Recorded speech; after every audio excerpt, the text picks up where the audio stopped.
आज गावातील घरांचे दरवाजे नेहमीपेक्षा लवकर बंद झाले. लहान मुले, स्त्रिया आणि वयस्कर माणसे घरात जाऊन झोपली, पण त्यांना झोप येत नव्हती. तरुण मुलं त्यांना नेमून दिलेल्या जागेवर हातात काठ्या घेऊन लपून बसली. गावच्या बाहेर असणाऱ्या एका झाडावर त्यांचे लक्ष होते. झाडाच्या टोकावर विजू बसला होता.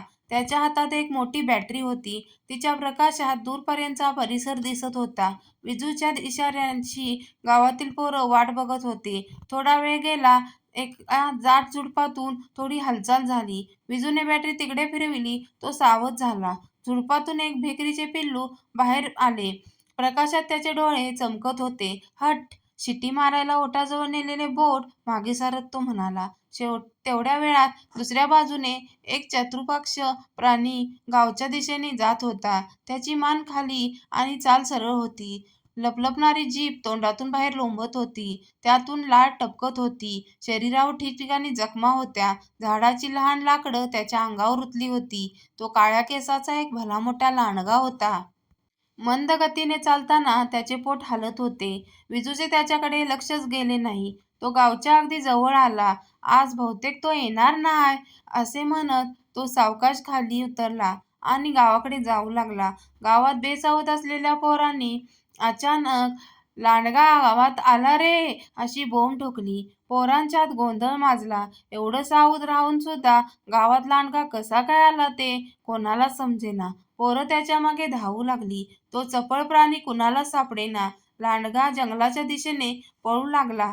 विजू गावाकडे चालत येत होता. हातातील बॅटरीच्या उजेडात त्यानं पाहिलं की लांडगा वेगाने त्याच्या दिशेने येतोय. काही काळाच्या आत लांडग्याने त्याच्यावर झेप घेतली. त्याला जमिनीवर लोळवला.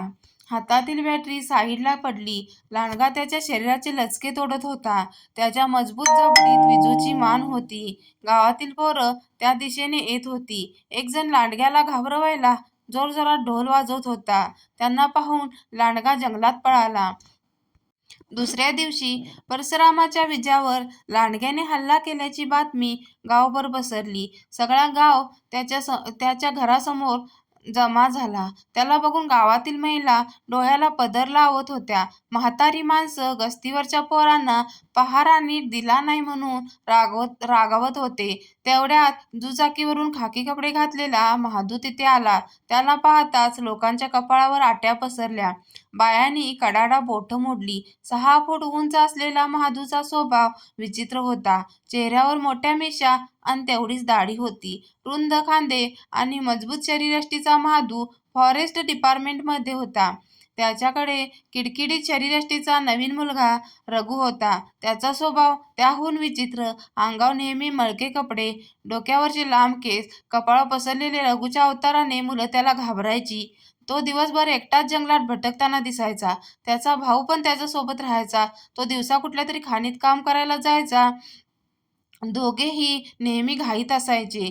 "लय पैसेवाले झालेत काय रे? मी काय एवढा पण वाईट नाही बाबांनो. माझं कामच आहे असं, त्यामुळे स्वभाव चिडचिडा बनलाय. मला एखाद्याशी जास्त वेळ नीट बोलता येत नाही. आता जंगलात लांडगाच नाही तर मी त्याला पकडणार तरी कसा, तुम्हीच सांगा."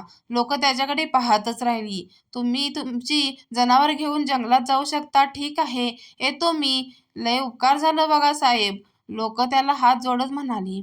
"बकरं नको, एखादा गावरान कोंबडा बघा." लोकांकडे बघत महादू म्हणाला. "हूं, आला का शेवटी लायकीवर," सुताराचा गण्या मध्येच म्हणाला. तशा गावातील बाया तोंडावर पदर दाबीत हसू लागल्या. "कोण आहे रे तो बोलणारा? फुकट नको मला, पैसे देतो मी त्याचे." महादू रागाने बोलला. कोण नाही?" गण्याकडे डोळे मोठे करून बघत त्याचा बाप म्हणाला. तशी त्यानं मान खाली घातली. "कोंबडा ना आणतो की बघा." महादू थांबवत एक जण पळत कोंबडा आणायला घराकडे गेला. महादू परशुरामाजवळ गेला. "कसं काय आहे विजा आता?" "बरा आहे, थोडा घाबरलाय." "चला साहेब घरी, चहा घेऊ." "बरं चल रे रघु." दोघे त्याच्या घरी गेले. झोपलेला विजू उठण्याचा प्रयत्न करू लागला. "उठू नको, झोपून राहा." "कसं वाटतंय आता?" "थोडं बरं हाय." "आता एक सांगू का सांग?" "माझ्यावर हल्ला करणारा कुत्रा नव्ह लांडगाच होता. एकंदरीत अवघडच आहे सगळं." महादू डोकं खाजवत म्हणाला. परशुराम दोघांकडे आळीपाळीने बघत होता. रघु तेथे जमिनीवर मांडी घालून बसला होता. त्याची आई चहाचे कप घेऊन आली. माधू परशुराम कप तिथेच ठेवून चूळ भरायला गेले. विजूने अर्धवट डोळे मिटले असतील तोच लप लप असा जंगली जनावर पाणी पिताना होतो तसा आवाज येऊ लागला. त्याने आजूबाजूला पाहिले. लप लप आवाज करीत रघु त्याची मोठी जीभ बाहेर काढून बशीतील चहा पित होता. काही सेकंदाने त्याने बशीतला चहा संपवला. मान वर घेऊन त्याने विजूकडे पाहिले तसे त्याचे डोळे चमकले आणि हसला. सुयासारखा दात बाहेर आले.